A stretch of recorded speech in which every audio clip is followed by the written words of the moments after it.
الحمد للہ وحدہ والصلاة والسلام علی من لا نبی بعد اما بعد بسم اللہ الرحمن الرحیم عن عائشہ رضی اللہ تعالی عنہا ان النبی صلی اللہ علیہ وسلم کان یعتکف العشر الاواخر من رمضان حتی توفاہ اللہ ثم اعتکف ازواجہ من بعدہ متفق علیہ۔ صدق اللہ العظیم و صدق رسولہ النبی الکریم۔ میرے معزز سامعین و ناظرین اکرام، آج 17 رمضان المبارک ہے 1445 ہجری، اور آپ کو پتہ ہے کہ 20 رمضان المبارک سے ایک عظیم الشان عبادت شروع ہوتی ہے جسے اعتکاف کی عبادت کہتے ہیں۔ میں نے گزشتہ درس میں اس کا لغوی معنی، اس کا اصطلاحی معنی، اعتکاف کسے کہتے ہیں، اور چند فضائل آپ کے سامنے بیان کیے تھے۔ آج مزید اعتکاف کے وہ فضائل جو پیارے نبی صلی اللہ علیہ وسلم سے ثابت ہیں اور احادیث کی کتب میں موجود ہے۔ میرے سامنے مشکوٰۃ شریف کی کتاب ہے، تو یہ حدیث پاک کی ایک مستند کتاب ہے جو علماء کو 7ویں درجے میں پڑھائی جاتی ہے مکمل۔ تو اس کتاب میں باب الاعتکاف ہے اور اس کا صفحہ نمبر 183 ہے مشکوٰۃ شریف کا، اور پہلی فصل ہے، اس میں حضرت عائشہ رضی اللہ تعالی عنہا ام المومنین حضرت عائشہ رضی اللہ تعالی عنہا سے روایت ہے۔ حضرت عائشہ نبی علیہ السلام کی ازواج مطہرات میں سے سب سے زیادہ جو نبی علیہ السلام جن سے محبت کرتے تھے وہ حضرت عائشہ رضی اللہ تعالی عنہا ہیں۔ ایک دفعہ بڑی محفل میں حضور سے پوچھا گیا کہ آپ کو سب سے زیادہ محبت کس سے ہے؟ تو فرمایا عائشہ سے۔ پھر پوچھا سائل نے کہ مردوں میں سے سب سے زیادہ محبت کس سے ہے؟ تو فرمایا ابوہا، عائشہ کے باپ حضرت ابوبکر صدیق رضی اللہ تعالی عنہ سے سب سے زیادہ محبت ہے۔ اور حضرت عائشہ رضی اللہ تعالی عنہا پیارے نبی صلی اللہ علیہ وآلہ وسلم کے اشارے بھی سمجھتی تھیں، اور جب پیارے نبی علیہ السلام کے وصال کا وقت قریب تھا تو پاس سے حضرت عبد الرحمن بن نبی بکر گزرے تو وہ مسواک کر رہے تھے۔ تو نبی علیہ السلام نے ان کی طرف دیکھا تو حضرت عائشہ سمجھ گئیں، حضور سے پوچھا کہ کیا اللہ کے نبی آپ کا بھی جی کر رہا ہے مسواک کرنے کا؟ تو فرمایا ہاں عائشہ، میرا بھی دل کر رہا ہے مسواک کرنے کا۔ تو حضرت عائشہ نے مسواک لی، مسواک لے کر اس کو نرم کیا، چبایا دانتوں کے ساتھ۔ پھر نبی علیہ السلام کو دھو کر دے رہی تھی تو نبی علیہ السلام نے منع فرمایا کہ دھو نہیں، ایسے ہی دے دو۔ یعنی یہ وہ خوش نصیب نبی علیہ السلام کی بیوی ہیں کہ حضور کے وصال کے وقت بھی ان کا لعاب حضور صلی اللہ علیہ وسلم کی منہ مبارک میں گیا۔ اور ایک دفعہ حضرت عائشہ رضی اللہ تعالی عنہ نے ایک پیالے سے پانی پیا، اور پھر نبی علیہ السلام نے ان کے بعد پانی پیا، اسی پیالے سے، پانی گرایا نہیں، اور پھر اسی جگہ سے منہ لگا کر پانی پیا جہاں سے حضرت عائشہ رضی اللہ تعالی عنہ نے پانی پیا تھا، تاکہ اس سے یہ ہمیں، مجھے اور آپ کو سبق دینے کے لیے کہ ایسا کام کرنا چاہیے جس سے میاں بیوی کے درمیان مزید محبت جو ہے وہ بڑھے، اور ایسے کام سے بچنا چاہیے جس سے میاں بیوی کے درمیان نفرت پیدا ہو۔ اللہ معاف فرمائے، بعض بدبخت بدقسمت ایسے بھی ہیں جو اتنی بڑی عظیم الشان ہستی حضرت عائشہ صدیقہ رضی اللہ تعالی عنہا کے خلاف بولتے ہیں، اللہ تعالیٰ ان کو ہدایت نصیب فرمائے۔ یہ روایت حضرت عائشہ رضی اللہ تعالی عنہا سے ہے، وہ فرماتی ہیں کہ اللہ کے پاک نبی علیہ السلام رمضان المبارک کے آخری عشرے میں اعتکاف فرمایا کرتے تھے، حتی توفاہ اللہ، یہاں تک کہ نبی علیہ السلام کا وصال ہو گیا، وفات ہو گئی، اور اس کے بعد نبی علیہ السلام کی ثم اعتکف ازواجہ من بعدہ، نبی علیہ السلام کے بعد آپ کی ازواج مطہرات وہ اعتکاف فرمایا کرتی تھی۔ ویسے یہ ثابت ہوا کہ جس طرح مردوں کے لیے اعتکاف ہے، عبادت ہے، اسی طرح عورتوں کے لیے بھی اعتکاف عبادت ہے۔ مردوں کے لیے اعتکاف کی عبادت مسجد میں ادا کرنی ہے، اور عورتوں کے لیے اعتکاف انہوں نے اپنے گھر کے اندر ایک جگہ مخصوص کر کے وہاں اعتکاف کر لیں۔ وعن ابن عباس قال كان رسول اللہ صلی اللہ علیہ وسلم اجود الناس بالخیر وكان اجود ما يكون في رمضان كان جبرائیل يلقاه كل لیلہ۔ اس حدیث پاک میں اس بات کا ذکر ہے کہ نبی علیہ السلام کی عبادت رمضان شریف میں بنسبت دوسرے مہینوں کے بڑھ جاتی تھی، اور رمضان کے بھی آخری عشرے میں پیارے نبی علیہ السلام کی عبادت اور زیادہ اس میں اضافہ ہو جاتا تھا۔ ویسے نبی علیہ السلام ہر سال ایک دفعہ جبرائیل علیہ السلام سے رمضان شریف میں دور کرتے تھے، یعنی نبی علیہ السلام حضرت جبرائیل کو قرآن پاک سناتے تھے اور حضرت جبرائیل نبی علیہ السلام کو قرآن پاک سناتے تھے۔ لیکن جب آخری سال تھا حضور کا دنیا سے جانے کا، تو نبی علیہ السلام نے حضرت جبرائیل کے ساتھ 2 دفعہ دور کیا۔ کتنی دفعہ؟ 2 دفعہ مکمل قرآن پاک سنایا رمضان شریف میں حضرت جبرائیل علیہ السلام کو۔ تو اس سے ہمیں یہ سبق ملتا ہے کہ ہمیں بھی رمضان شریف میں اپنی عبادت کو زیادہ کرنا چاہیے، اور خاص کر جو رمضان کا آخری عشرہ ہے جو ابھی آنے والا ہے، اس میں ہمیں اپنے پیارے نبی علیہ السلام کی سنت اور طریقے پر چلتے ہوئے اپنی عبادت زیادہ سے زیادہ کرنی چاہیے۔ ہم دیکھیں پورے سال قرآن پاک جو ہے وہ مکمل نہیں کرتے ہیں، تو کم از کم رمضان شریف کے مہینے میں اپنے نبی کی سنت کو زندہ کرتے ہوئے کم از کم ایک دفعہ قرآن پاک تو ہمیں مکمل کرنا چاہیے، دیکھ کر پڑھنا چاہیے، اور اس کو سمجھنے کی بھی کوشش کرنی چاہیے۔ اصل چیز تو وہ قرآن پاک کا فہم اور سمجھ ہے۔ اور ایک اور حدیث پاک ہے، حضرت ابو ہریرہ رضی اللہ تعالی عنہ سے روایت ہے، وہ فرماتے ہیں قال كان يورز على النبي صلی اللہ علیہ وسلم القرآن كل عام مرہ فعرض علی مرتين في العام الذي قبض وكان يعتكف كل عام 10 فاعتكف 20 في العام الذي قبض۔ یہ وہی بات ہے جو میں نے پہلے ذکر کی ہے کہ نبی علیہ السلام نے آخری سال پہلے نبی علیہ السلام ہر سال 10 دن کا اعتکاف فرماتے تھے۔ کتنے دن کا؟ 10 دن کا اعتکاف فرماتے تھے۔ لیکن جو نبی علیہ السلام کی زندگی کا آخری رمضان مبارک تھا، تو نبی علیہ السلام نے اس رمضان شریف میں 20 دن اعتکاف فرمایا۔ کتنے دن اعتکاف فرمایا؟ 20 دن۔ تو 10 دن تو سنت ہے، باقی جتنا زیادہ بندہ اعتکاف کرنا چاہے وہ کر سکتا ہے، ٹھیک ہے، جتنی نیت کر لے اس کی۔ ایک اور حدیث پاک ہے جس میں یہ آتا ہے کہ نبی علیہ السلام حضرت عائشہ ام المومنین حضرت عائشہ صدیقہ رضی اللہ تعالی عنہ سے روایت ہے، وہ فرماتی ہیں کہ جب نبی علیہ السلام اعتکاف بیٹھتے تھے تو ادنا الیہ راسہ، گھر ساتھ تھا، بالکل جڑا ہوا، دیوار کے ساتھ دیوار جڑی ہوئی تھی، اور درمیان میں کھڑکی تھی۔ درمیان میں کیا تھا؟ کھڑکی تھی۔ تو نبی علیہ السلام اپنا سار مبارک کھڑکی سے باہر کرتے تھے، تو حضرت عائشہ رضی اللہ تعالی عنہا آپ صلی اللہ علیہ وسلم کے سار مبارک میں کنگھی کرتی تھی۔ کیا کرتی تھی؟ کنگھی کرتی تھی۔ تو اس سے یہ ثابت ہوتا ہے کہ اگر گھر والی مسجد آئے، با پردہ کوئی کھانا وغیرہ لے کر آئے یا ویسے کسی کام سے آئے، تو وہ آ سکتے ہیں، اس میں کوئی حرج نہیں ہے۔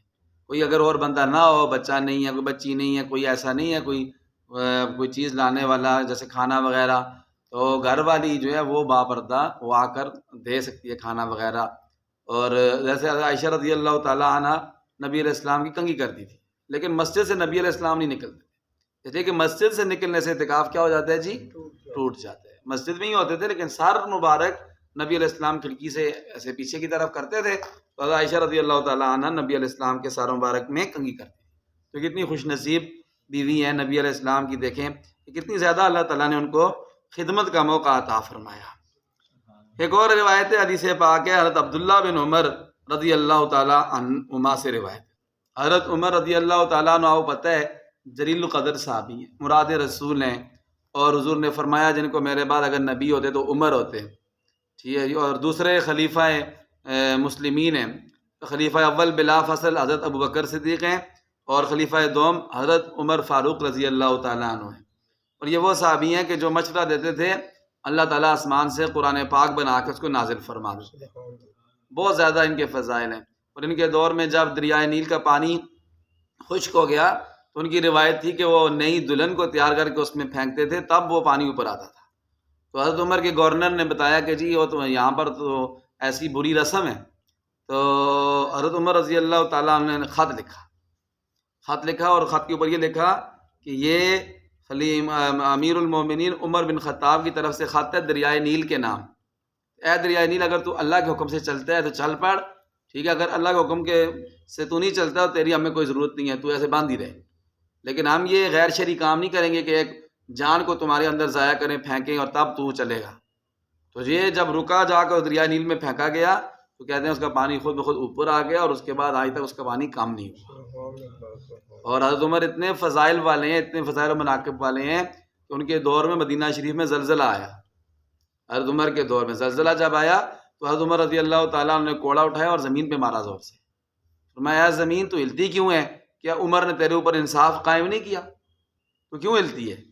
کہتے ہیں وہ دن ہے اور آج کا دن ہے، اس وقت سے لے کر آج تک مدینہ شریف میں دوبارہ زلزلہ نہیں آیا۔ اندازہ لگائیں کہ ایسا جن کی بات دریا بھی تعمیل کرتا ہو اور جن کا حکم زمین بھی جو ہے وہ مانتی ہو، ایسے انہوں نے اللہ کو راضی کیا، اللہ کے نبی کو ایسا راضی کیا کہ اللہ نے ساری مخلوق کو ان کا خدمت گزار بنا دیا، ان کا تابع دار بنا دیا۔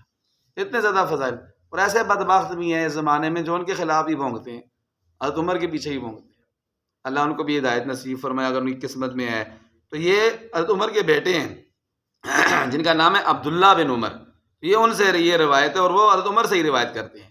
فرماتے کہ سأل النبی صلی اللہ علیہ وسلم قال كنت نظرت فی الجاہلیہ، حضرت عمر رضی اللہ تعالیٰ عنہ نے نبی علیہ السلام سے پوچھا کہ اللہ کے پاک نبی، میں نے زمانہ جاہلیت میں ایک نظر مانی تھی۔ کیا نظر مانی تھی؟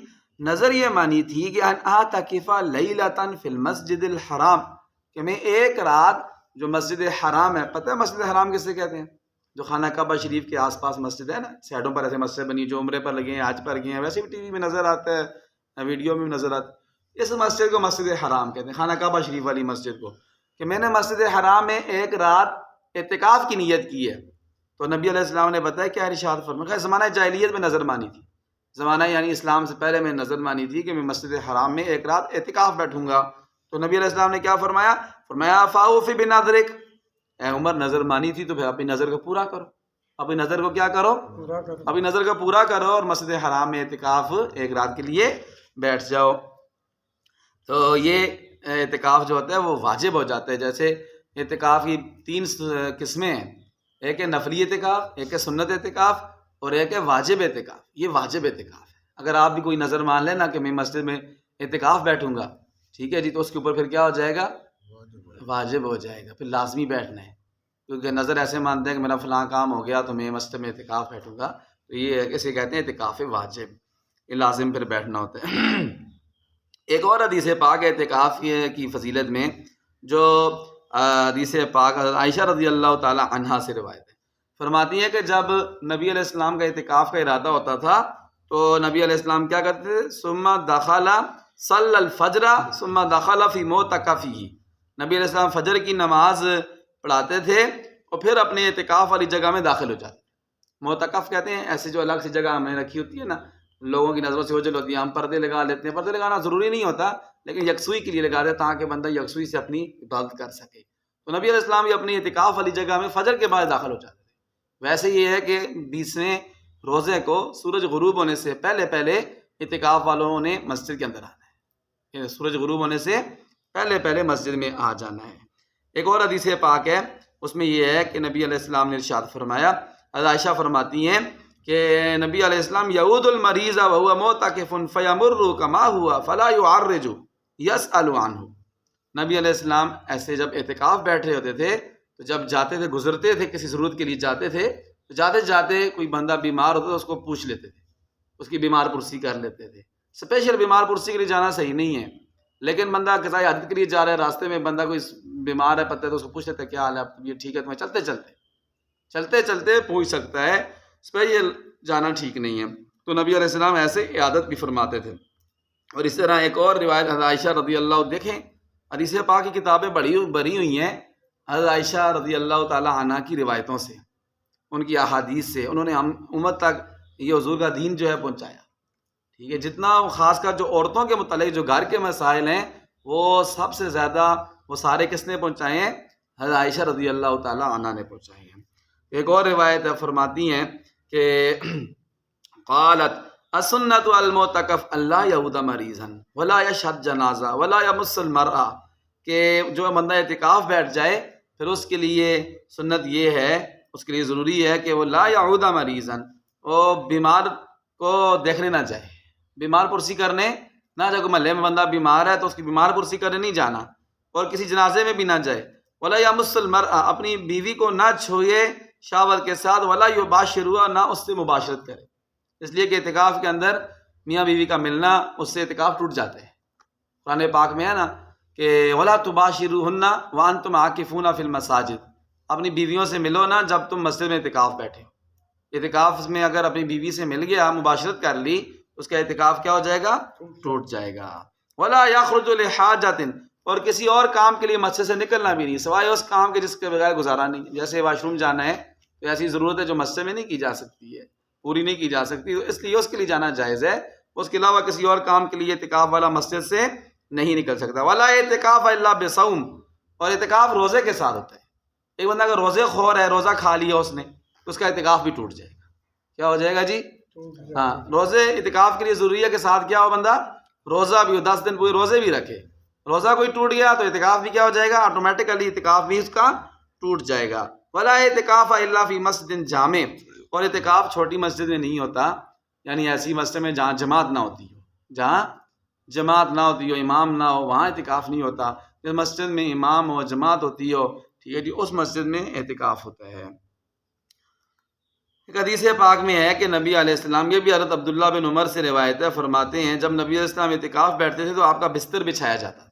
مسجد میں کیا کیا جاتا تھا؟ بستر بچھایا جاتا۔ یہ بھی ویسے بھی بہتر یہ کہ جب مسجد میں بندہ اگر اعتکاف بیٹھے یا آرام کر، نیچے کچھ بچھائے، اس لیے کہ یہ نہ ہو کہ بندہ ناپاک ہو جائے، کچھ ہو جائے تو نیچے مسجد جو ہے وہ ناپاک نہ ہو۔ نبی علیہ السلام کی سنت یہ ہے کہ نبی علیہ السلام جب اعتکاف بیٹھے تو بستر بچھایا جاتا تھا۔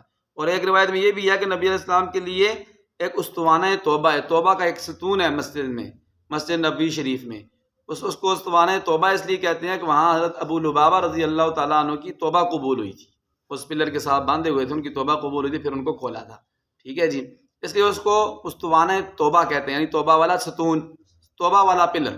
اس کے پیچھے نبی علیہ السلام کی چارپائی رکھی جاتی تھی اعتکاف کی، مسجد نبوی شریف کے اندر تھا وہ ستون، تو اس کے پیچھے چارپائی رکھی جاتی۔ تو اس میں یہ بھی ہے کہ اگر بندہ زمین پہ نہیں سو سکتا تو مسجد میں چارپائی بھی رکھ سکتا ہے، ٹھیک ہے، یہ نہیں منع نہیں ہے، چارپائی بھی رکھ سکتا ہے اعتکاف والا بندہ۔ دیکھیں یہ حدیث پاک سے ثابت ہے کہ نبی علیہ السلام کی ایک تو یہ ہے کہ بستر بچھایا جاتا تھا، اور دوسری روایت میں یہ ہے کہ نبی علیہ السلام کے لیے چارپائی جو ہے وہ بچھائی جاتی تھی۔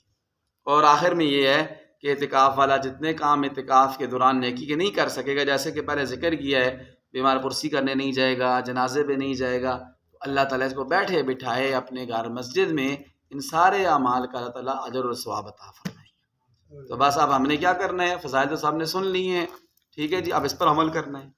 سننا سنانا مقصد نہیں ہے، مقصد یہ ہے کہ جو ہم سنیں اس پر ہمارا کیا ہو جائے جی؟ عمل آ جائے۔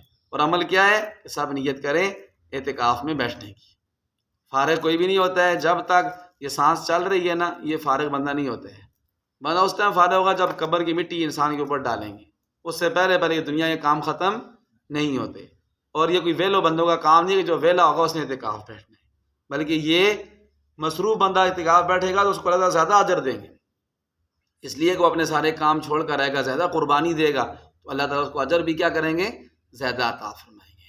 یہ نہیں ہے صرف جو بوڑھا ضعیف ہو، جیسا کوئی کام نہ ہو، جو بالکل ویلا اسی نے اعتکاف بیٹھا ہے۔ نوجوان بھائی بچے نہ بیٹھیں، بچوں سے آپ بتائیں زیادہ ادب کا خیال نہیں کرتے ہوئے اعتکاف کا ثواب نہیں رہتا۔ سارے محلے کی ذمہ داری ہوتی ہے اعتکاف والوں پر، وہ اچھا اعتکاف کریں گے تو سب کا اعتکاف ہو جائے گا، اعتکاف صحیح نہیں کریں گے سارے گناہ گار ہوں گے۔ اس لیے جو بڑے بندے، نوجوان، بزرگ، وہ جو ہے وہ اعتکاف بیٹھیں اور اہتمام کے ساتھ اور شوق کے ساتھ اعتکاف بیٹھیں۔